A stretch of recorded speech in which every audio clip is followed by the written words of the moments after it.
Ya, Assalamualaikum warahmatullahi wabarakatuh. Waalaikumsalam Waalaikumsalam warahmatullahi warahmatullahi wabarakatuh. wabarakatuh. Terima kasih kepada teman-teman yang sudah mau bersedia hadir di malam ini dalam Zoom kita untuk membahas kembali finansial teknologi dalam chapter 5 yang sudah diarahkan oleh Ibu Fitri.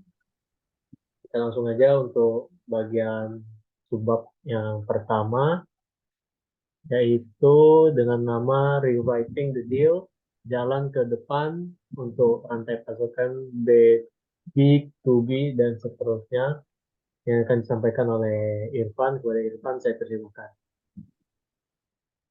Baiklah, terima kasih moderator. Di sini saya akan membacakan materi tentang Rewriting the Deal, jalan ke depan untuk rantai pasokan B2B.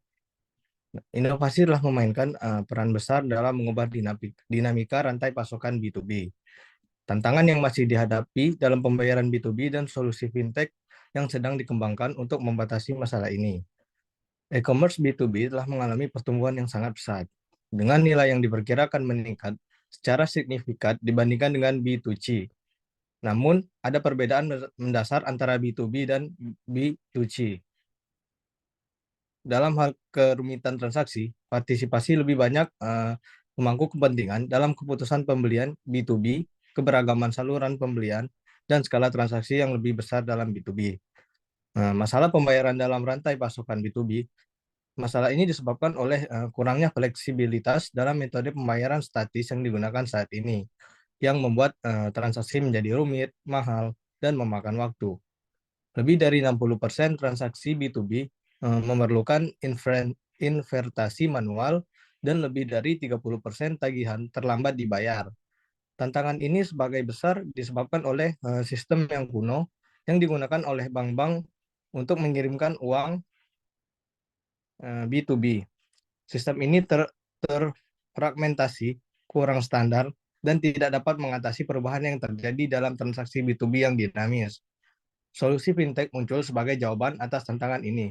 Startup fintech bekerja sama dengan perusahaan besar untuk menciptakan platform pembayaran yang dinamis dan dapat mengakomodasi semua perubahan yang terjadi dalam transaksi B2B ini, termasuk integrasi dengan perbankan digital yang aman, pertukaran data elektronik yang kaya, dan teknologi berbasis cloud untuk mengatasi data terstruktur dan tidak terstruktur dalam berbagai format. Penggunaan solusi perangkat untuk Penggunaan solusi perangkat lunak fintech memungkinkan bisnis untuk memiliki kontrol yang lebih besar atas modal, likuiditas, dan arus kas mereka. Ini juga membantu menghilangkan hambatan dalam kolaborasi dan transaksi dalam rantai pasokan B2B. Pentingnya pembayaran dinamis dalam menciptakan keefisienan dalam rantai pasokan B2B, ini merupakan langkah penting menuju transformasi rantai pasokan B2B yang lebih efisien, efektif, dan terintegrasi. Penting untuk memahami bahwa invasi tersebut berlanjut dan banyak lagi percikan inspirasi akan datang. Baiklah, materi kedua itu tentang inovasi pembayaran dan point of sales atau POS. Dalam perdagangan modern, awal globalisasi perdagangan pada tahun 1901, saat James Lancaster memulai perjalanan dengan 4 kapal menghubungkan dunia melalui lautan yang dianggap sebagai internet pertama. Dalam era digital, internet dan kasusnya internet seluler telah menjadi sarana yang menghubungkan konsumen dengan berbagai transaksi.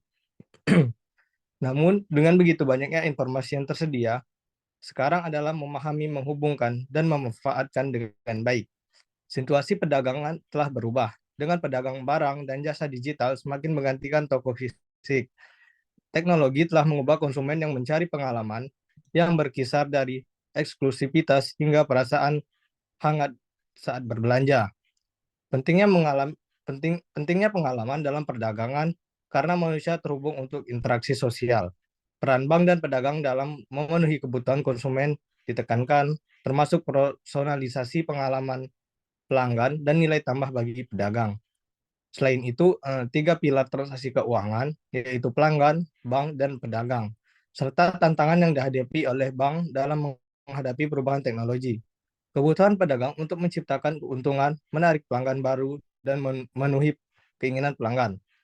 Pentingnya posisi bank dalam memegang loyalitas dan kesetiaan konsumen, dan bank perlu bertransformasi untuk menawarkan layanan terkait transaksi yang membantu pedagang untuk menarik lebih banyak pelanggan.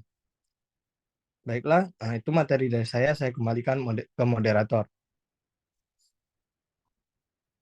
Ya, terima kasih pada Irfan yang telah menyampaikan dan menjelaskan mengenai subbabnya. Selanjutnya untuk subbab selanjutnya kepada saudari Sita. Kepada saudari Sita dipersilakan untuk menjelaskan bagian subbabnya. Baiklah, terima kasih moderator. Materi selanjutnya yaitu algoritma prediktif membangun solusi perbankan online inovatif. Adanya sebab ini itu karena yang pertama yaitu krisis keuangan telah menunjukkan peningkatan yang signifikan dalam rasio kredit bermasalah di perbankan retail. Salah satu akar dari perkembangan ini adalah meluasnya literasi keuangan nasabah retail. Lalu yang kedua yaitu digitalisasi perbankan retail berkembang pesat dan telah menjadi faktor kunci keberhasilan. Namun demikian, riset pasar cepat di negara-negara berbahasa Jerman itu menunjukkan bahwa evolusi perbankan online dalam 5 tahun terakhir hanya terjadi di bidang desain dan pengalaman atau antarmuka pengguna. Oleh karena itu, ada kebutuhan yang meningkat akan solusi baru yang menambah fungsionalitas yang lebih baik. Pada tahun 2015, banyak panelis konferensi manajemen mengklaim bahwa perusahaan yang sukses perlu memasang Chief Innovation Officer, baik di dewan mereka atau di subordinasi langsung, dengan kekuatan untuk menerobos silau perusahaan dan berbalik arah. Inovasi itu sendiri adalah pendorong utama keberhasilan ekonomi dan tekanan pada eksekutif untuk menghasilkan atau memperoleh inovasi berada pada tingkat yang tinggi. Bank dan perusahaan asuransi di masa lalu itu telah menawarkan layanan dan produk konsultasi. Latar belakang yang lebih luas tersebut ini memaksa bank untuk semakin mengubah model bisnis mereka dan menemukan atau memperoleh bentuk aliran pendapatan baru. Nah, dengan latar belakang ini, idenya sekarang adalah untuk menghasilkan perakiraan arus kas untuk rekening giro pelanggan pribadi. Perakiraan akan dibuat dengan algoritma prediktif dan akan didasarkan pada data transaksi historis yang tersedia di bank. Penggunaan algoritma prediktif ini dalam kombinasi dengan perbankan online dan data bank, bahkan mungkin dalam kombinasi dengan sumber eksternal, cukup menjanjikan. Pada akhirnya, ini dapat menghadirkan fungsionalitas baru di segmen pelanggan perusahaan mikro. Namun, masih ada beberapa kendala yang harus diatasi. Metode statistik yang kuat dapat menyebarkan hasil yang belum teruji dan model yang salah secara metodologis. Selain itu, back and bank mungkin belum dapat menyediakan data yang diperlukan dalam waktu yang diminta atau kualitas data mungkin terlalu buruk dan pada akhirnya masih ada risiko pengguna tidak tertarik dengan keluaran algoritma atau tidak mampu menghadapinya. Jadi kesuksesan peluncuran perakiraan arus kas pelanggan pribadi akan menjadi tonggak pertama dalam perjalanan untuk membuat algoritma prediktif tersedia untuk setiap pelanggan bank. Lalu materi selanjutnya, Big Data adalah landasan sistem kepatuhan regulasi. Banyak lembaga keuangan itu telah mengadaptasi sistem informasi mereka yang ada untuk mematuhi peraturan pasca krisis. Sayangnya, keterbatasan teknologi warisan mereka telah terbukti dramatis dan mereka telah gagal memenuhi harapan regulator bahwa volume besar data yang dipegang oleh bank selama beberapa tahun. Sejak awal 2010-an, istilah data besar itu telah umum digunakan untuk menggambarkan teknologi generasi baru dan pendekatan baru untuk manajemen data. Lalu mungkinkah internet big data ini langsung diterapkan ke bank? Sayangnya aplikasi langsung tidaklah mudah. Namun sebagian besar industri perangkat lunak berpartisipasi dalam usaha teknologi data besar. Data yang dibutuhkan oleh sistem kepatuhan tidak hanya semakin besar, tetapi juga semakin kompleks. Singkatnya, teknologi data besar memecahkan kelemahan utama dari teknologi warisan, yaitu kurangnya fleksibilitas serta elastisitas dan skalabilitas. Sekian dari saya kembalikan ke moderator. Baik, terima kasih kepada Sita yang sudah menjelaskan mengenai subbabnya. Tentunya untuk subbab selanjutnya yaitu saya akan menjelaskan sendiri. Yang pertama itu mengenai subbab solusi fintech dan optimasi kontra konteks. Yang kita tahu dalam dunia yang semakin teregulasi dan kompetitif ini, lembaga keuangan seharusnya semakin wajib mengetahui tentang kontrak kompleks yang berlaku dengan klien mereka. regulator secara global dikejutkan oleh banyak kejadian atau hal-hal yang tidak terduga. Banyak tuntutan peraturan kepada perusahaan keuangan untuk memiliki manajemen lebih baik atas data dan juga berdasarkan kontrak hukum mereka. Tentu saja tuntutan peraturan yang ada tidak masuk akal seperti kontrak hukum merupakan perwujudan dari bagaimana instrumen keuangan itu memanifestasikan dirinya melalui berbagai syarat, ketentuan, dan kewajiban kontraktual yang dilakukan oleh berbagai masing-masing pihak dalam kontrak keuangan tersebut. Dan nyatanya dalam beberapa dekade terakhir banyak tim hukum dan dokumentasi gagal mengimbangi lini bisnis yang berkembang pesat yang mereka dukung.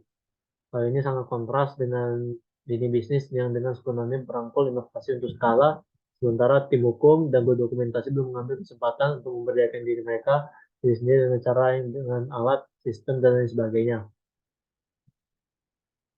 Tantangan awal terletak untuk memastikan bahwa teknologi ini sebenarnya dapat dilakukan untuk membantu. Namun, dokumen hardcopy yang diikat dan disimpan dengan aman akan selalu butuh upaya manual untuk mendapatkannya. Untuk itu, banyak perusahaan keuangan menyimpan berbagai macam kontrak mereka dalam bentuk elektronik atau juga menggunakan karakter optik atau OCR dan terkait teknologi lainnya.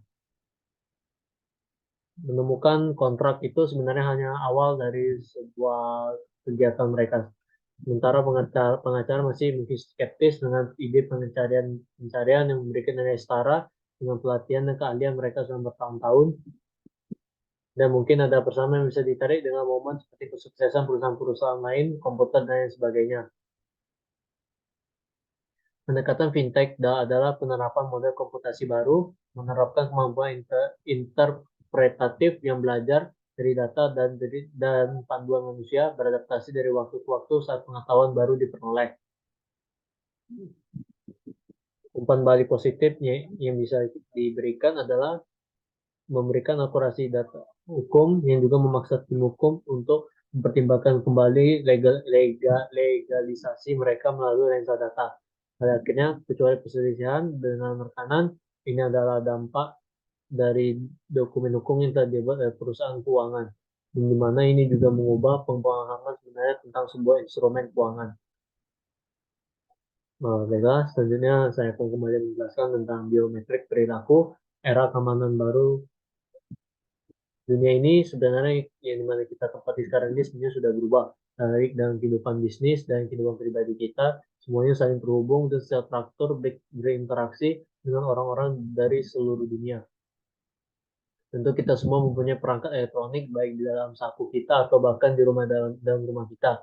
Kita terkadang juga bisa membeli barang secara online dari orang yang bahkan belum pernah kita ketemu sebelumnya, dan kita mungkin juga menitipkan uang kita kepada orang yang dimana kita sendiri juga belum pernah mengenalnya secara langsung, dimana artinya mengelola keuangan pribadi kita. Sektor jasa keuangan pada saat ini sudah sangat diatur, rumah bagi aliran besar informasi keuangan dan pemegang kartu yang sangat sensitif setiap detiknya, yang berada di bawah pengawasan sangat ketat. Selain itu juga, bank juga berjuang melawan kecepatan perubahan dan inovasi yang sangat luar biasa yang didorong oleh kemajuan teknologi sekarang ini. Di mana bank sekarang dipaksa untuk mengadopsi tingkat kelincahan yang belum pernah terlihat sebelumnya untuk bereaksi dan juga untuk mengamankan bisnis mereka. Yang dimana teknologi ini disebut dengan biometrik. Biometrik telah melangkah sebagai solusi potensial untuk masalah ini. Dari perspektif teknologi, proses verifikasi orang berdasarkan karakteristik fisiknya dan berkembang sejak munculnya sistem komputer di paruh kedua abad 20. Ada biometrik perilaku. Biometrik perilaku adalah teknologi yang kurang dikenal dan sering diabaikan oleh berita utama. Namun pada sebenarnya biometrik ini cukup ampuh untuk dalam pengamanan bisnis perusahaan, seperti di dalam perusahaan keuangan. Algoritma pembelajaran mesin membangun gambaran unik tentang pengguna, namun bukan apa yang mereka lakukan, tapi bagaimana mereka melakukannya, untuk memungkinkan identifikasi anomali yang mungkin mengindikasikan penipuan berdasarkan pola perilaku pengguna sebelumnya. Yang penting, proses verifikasi berkelanjutan sepanjang sesi untuk memastikan bahwa pengguna adalah mereka yang katakan selama seluruh interaksi dengan perangkat, bukan hanya ke titik masuk saja. Dalam keamanan penggunaan, biometrik perilaku membantu menjadikan autentikasi sebagai bagian dari pengalaman end-to-end, yaitu produsen samping alami dan apapun yang coba dicapai oleh para pengguna. Kecenderungan menuju mobile banking berarti bahwa bulk working dibutuhkan persyaratan keamanan ini setiap seksi sangat relevan. Sehingga keamanan keamanan sangat membutuhkan biometrik perilaku ini atau biometrik lainnya untuk menjaga keberlangsungan bisnis perusahaan-perusahaan saat di abad ini, terutama dalam perusahaan keuangan. Kemudian dalam bab selanjutnya itu analisis teks yang sangat cepat dan strategi perdagangan. Di subbab ini saya akan menjelaskan bagaimana tentang analisis teks dalam strategi perdagangan. Dalam tahun-tahun ini, pedagang sebanyak menjual dan banyak volume penjualan meroket, namun harga turun. Hal ini mengakibatkan banyaknya penghentian perdagangan yang diikuti oleh anjloknya beberapa harga saham. Sekilas, hasil baik atau buruk ekspektasi dan harga saham memiliki korelasi yang jelas, sehingga dampaknya dengan mudah dijelaskan. Namun, terkadang ekspektasi tidak terlalu jauh atau kerugian telah diantisipasi, sehingga struktur harga tidak selalu dapat ditentukan secara langsung. Dan dampak waktu yang sangat nyata, berita jauh lebih umum daripada pengumuman yang menyatakan angka. Ini berisi mengenai analisis dan laporan, pandangan dan skenario bagaimana dan jika ke depannya kelak. Ini sangat berkontribusi dalam suasana pasar apapun, sikap keseluruhan setiap perusahaan, negara, dan cabang. Peringatan laba yang meleset atau melihat target dapat berdampak langsung dan keras terhadap harga saham. Jika berita tersebut tiba dan selama jam perdagangan, kekacauan dapat terjadi. Di sini perbedaan antara indikator sangat penting.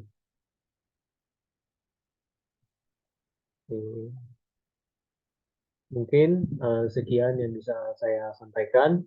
Selanjutnya untuk subbab selanjutnya akan dijelaskan oleh Saudara Maulana Malik Ibrahim. Saudara Maulana, saya persilahkan. Baik, terima kasih pada Saudara Vito. Itu selanjutnya itu saya akan menjelaskan tentang crowdfunding yang diatur ekosistem. Di crowdfunding yang diatur adalah tempat portal online digunakan untuk menjual sekuritas, saham, atau instrumen utang di perusahaan kepada sekelompok investor. Penting bagi semua peserta dalam ekosistem crowdfunding yang diatur untuk memahami cara kerjanya dan peran mereka dalam ekosistem tersebut. Tujuan dari ekosistem ini adalah untuk membantu penerbit dan investor bersatu dengan cara yang paling efisien melalui portal crowdfunding yang diatur. Salah satu alasan utama mengapa crowdfunding yang diatur adalah fenomena global pemasaran yang telah dilakukan oleh Amerika Serikat, SEC, dan promotor undang-undang ketenagakerjaan untuk mengadvokasi nilai bagi investor, emiten, dan pemerintahan yang ditekan untuk menciptakan lapangan kerja dan meningkatkan aliran modal. Ekosistem crowdfunding yang terregulasi dimungkinkan saat ini karena 4 pilar utama. 1. Teknologi. 2. Internet. 3. Media sosial. 4. Pemerintahan progresif. Crowdfunding yang diatur menggunakan 4 pilar dan menyatukan semua peserta untuk bekerja secara kohensif. Bagi siapapun dimanapun di dunia yang terlibat dalam crowdfunding yang diatur. Selanjutnya itu adalah pengiriman uang pembayaran falas atau valuta asing internasional dengan biaya rendah. Nah, dalam perjalanan menuju penggunaan teknologi canggih, jelas kita tidak ada kata mundur. Mark Prensky menciptakan istilah penduduk asli digital dan imigran digital untuk menggambarkan perbedaan generasi dalam penggunaan digital. Perbedaan penduduk asli dengan pendatang, kebanyakan tentang perspektif. Seorang imigran yang menggunakan situs web perbankan retail untuk membayar tagihan cenderung secara sadar memperhatikan saya membayar tagihan secara online daripada mengunjungi cabang. Sementara penduduk asli tidak memiliki kesadaran itu. Bagi mereka, cabang tidak pernah diperhitungkan dalam hidup mereka. Karena fenomena ini, bank retail harus memperbaiki cara berbisnis mereka dengan meningkatkan migrasi mereka dari platform fisik ke solusi elektronik. Potensi aspek sosial dari transaksi aplikasi ponsel bisa sangat mencengangkan, terutama jika menyangkut pengiriman uang global. Didefinisikan sebagai transfer uang oleh pekerja asing ke individu di negara asalnya. Pengiriman uang saat ini berjumlah lebih dari 583 miliar per tahun terdapat pada e-book yang telah diberikan. Itu pada 2013 di Amerika Serikat saja lebih dari 41 juta orang dapat diidentifikasi sebagai migran internasional. Selain itu, menurut Bank Dunia pada tahun 2012, Meksiko menerima 23 dolar miliar dalam bentuk pengiriman uang dari Amerika Serikat, sekitar 50% dari total arus kas keluar. Diikuti oleh Cina, 13 dolar miliar, India, 11,9 miliar dolar, dan Filipina 10,6 miliar dolar. Mungkin itu yang saya sampaikan untuk materi pengiriman uang pembayaran falas internasional dengan biaya rendah. Mungkin selanjutnya saya serahkan ke moderator. Baik, terima kasih kepada Maulana yang telah menjelaskan support-nya. Tentunya kepada Mita Mahardika dipersilakan untuk menjelaskan support selanjutnya. Baiklah, terima kasih moderator. Jadi di sini saya akan menjelaskan tentang solusi fintech untuk usaha kecil. Jadi solusi fintech untuk usaha kecil yang disorot oleh Luca Heli melibatkan berbagai alat dan teknologi yang dapat membantu UKM. Jadi poin-poin pentingnya yang pertama, pendanaan cepat dan sederhana. Platform peminjaman alternatif seperti Moula yang berbasis data dapat memberikan pendanaan cepat tanpa proses dan dokumen perbankan tradisional, membantu UKM mendapatkan modal dengan lebih mudah. Terus yang kedua, manajemen arus kas. Alat seperti Bumeringo membantu UKM dalam penganggaran dan manajemen arus kas mereka. Ini membantu mereka mengelola keuangan dengan lebih baik dan memahami arus kas bisnis mereka. Terus yang ketiga, saran keuangan. Aplikasi seperti Financial Us membuat saran keuangan lebih mudah diakses melalui aplikasi dan web, memberikan UKM akses ke penasihat keuangan berkualitas. Terus yang keempat, pembayaran elektronik. Fintech telah memungkinkan pembayaran elektronik yang mudah dan aman, memudahkan UKM untuk menerima pembayaran dari pelanggan mereka, baik secara online maupun offline. Terus yang kelima, escrow pembayaran. Penggunaan escrow dalam transaksi online dan offline memberikan kepercayaan kepada pelanggan dan bisnis, terutama saat ada keraguan tentang kepatuhan dengan perjanjian. Terus yang keenam, konteks pengguna UKM. Alat fintech harus disesuaikan dengan kebutuhan dan konteks pengguna UKM, sehingga mereka dapat digunakan dengan mudah tanpa banyak gesekan. Penggunaan fintech dalam UKM membantu menciptakan lebih banyak fleksibilitas dalam pembayaran.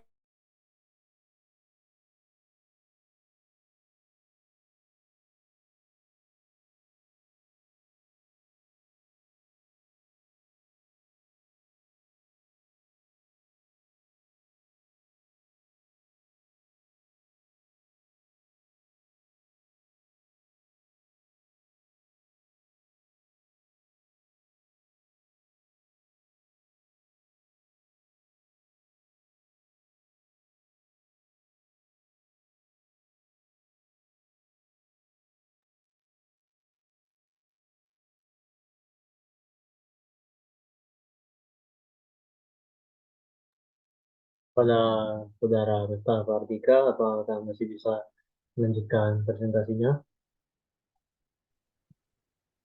Oke, jadi tadi kesimpulannya, sebentar. Jadi kesimpulannya, penggunaan fintech dalam UKM membantu menciptakan lebih banyak fleksibilitas dalam pembayaran, meningkatkan efisiensi, dan memungkinkan bisnis kecil dan menengah untuk bersaing dengan lebih baik. Ini juga menguntungkan konsumen dan berkontribusi pada pertumbuhan ekonomi yang lebih kuat. Mungkin itu saja yang bisa saya sampaikan. Saya kembalikan ke moderator.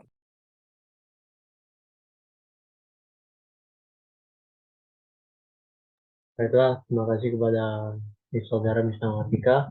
Tentunya untuk support tentunya saya serahkan kepada saudara Maulana Malik Ibrahim untuk menjelaskan support selanjutnya. Kepada saudara Maulana, saya persilakan. Baik, terima kasih pada moderator. Itu saya akan menjelaskan juga di bab selanjutnya, itu tentang solusi pembayaran termasuk Apple Pay. Jadi dalam dunia pembayaran yang berkembang secara dinamis saat ini, masalah waktu dan Apple telah melakukan pekerjaan yang fenomenal sehubungan dengan waktu peluncuran produk Apple Pay di inti gelombang tsunami fintech. Keberhasilan utama Apple Pay bergantung pada pengadopsiannya secara luas, dunia tanpa kartu kredit dan uang tunai. Ekosistem pembayaran. Apple adalah pusat perhatian dan mendapatkan semua perhatian media. Google mengikuti Apple dengan cermat, tetapi pemain diam di ruang pembayaran adalah Starbucks. Yang pasti harus disebutkan, Starbucks menggabungkan kemudahan pembayaran untuk memesan Frappuccino. Itu merupakan suatu produk yang dijual oleh Starbucks melalui aplikasi seluler mereka dan memberikan nilai tambah bagi pelanggan dengan menyediakan satu sumber untuk memantau semua program hadiah dalam satu ruang. Nah, langkah ini telah melihat adopsi besar di antara konsumen yang lebih suka menggunakan aplikasi seluler untuk memesan melewati antrian panjang khas gerai Starbucks di New York dan universitas lainnya yang menyaksikan lalu lintas padat selama jam-jam tertentu dalam sehari. Apple Pay muncul sebagai pengganggu paling inovatif di ruang fintech. Kesadaran penggunanya, basis pengguna iTunes saat ini, kebijakan privasi, fitur keamanan, dan jaringan keuangan komprehensif yang telah dibangun menjanjikan masa depan yang cerah bagi Apple. Dan beberapa perusahaan baru yang pada akhirnya akan berkembang di sekitar domain ini. Mungkin untuk sebab tentang solusi pembayaran termasuk Apple Pay cukup sampai di sini. Selanjutnya saya kembali kepada moderator. Terima kasih. Terima kasih kepada Saudara Maulana Malik Ibrahim. Selanjutnya untuk sebab terakhir dijelaskan kembali oleh Saudara Miftah Mardika. Pak Saudara Miftah Mardika, saya persilakan. Baiklah, terima kasih untuk moderator. Jadi di sini saya akan membahas tentang solusi fintech yang menguntungkan solusi fintech yang menguntungkan sektor lain. Seperti yang dijelaskan oleh Rael Klein adalah menggabungkan kontrak derivatif dengan infrastruktur cloud dan iklan online. Nah, jadi yang pertama kontrak derivatif. Konsep kontrak derivatif telah ada selama berabad-abad dan digunakan untuk manajemen risiko. Dalam era modern, kontrak futures dan opsi telah berkembang menjadi pasar derivatif global senilai triliunan dolar yang digunakan sebagai alat manajemen risiko oleh berbagai entitas. Terus yang kedua, infrastruktur cloud. Pasar infrastruktur cloud berkembang pesat dengan layanan seperti Amazon Web Service, memimpin pasar. Layanan cloud ini memungkinkan skalabilitas oleh fleksibilitas yang besar dalam komputasi infrastruktur. Terus yang ketiga, pasar IaaS. Pasar IaaS bernilai miliaran dolar dan diperkirakan tumbuh sekitar 43% per tahun. Amazon adalah pemimpin di sini dengan banyak pesaing seperti Microsoft dan Google. Terus yang keempat, ada pasar spot. Pasar spot dalam IaaS memungkinkan penawaran kapasitas dengan komputasi sesuai permintaan, namun volatilitas harga menciptakan ketidakpastian. Terus yang kelima, kontrak derivatif di cloud. Ide menggabungkan kontrak derivatif dengan infrastruktur cloud yang memungkinkan pengguna untuk mengelola risiko terkait harga dan kapasitas komputasi. Terus yang keenam, iklan online. Slot iklan online dijual dan dibeli dalam lelang waktu nyata menggunakan algoritma komputer. Ini menciptakan pasar spot iklan yang sangat dinamis dan cepat. Terus yang ketujuh, perkembangan pasar iklan online. Pasar iklan online global bernilai miliaran dolar dan terus tumbuh. Anggaran periklanan digital semakin besar dibandingkan dengan iklan TV. Terus yang kedelapan, tantangan dalam pasar iklan online. Volatilitas tinggi dalam pasar spot iklan membuat perencanaan anggaran media sulit, baik bagi pembeli maupun penjual. Terus yang kesembilan, menggabungkan kontrak derivatif dengan iklan online. Ide menggabungkan kontrak derivatif dengan pasar iklan online untuk mengelola risiko harga dan alokasi slot iklan dengan lebih efisien. Terus yang ke-10, manfaat opsi. Kontrak opsi dapat digunakan dalam iklan online untuk memberi pembeli opsi untuk membeli slot iklan dengan premi di muka jika mereka memenangkan penawaran. Terus yang ke-11, potensi pasar derivatif. Potensi pasar derivatif di kedua sektor ini adalah besar dan dengan berstandarisasi kontrak, perusahaan fintech dapat memainkan peran penting dalam mengembangkannya. Lalu selanjutnya saya akan membahas tentang inovasi fintech dalam perangkat yang dapat dikenakan, seperti jam tangan pintar dan perangkat wearable lainnya.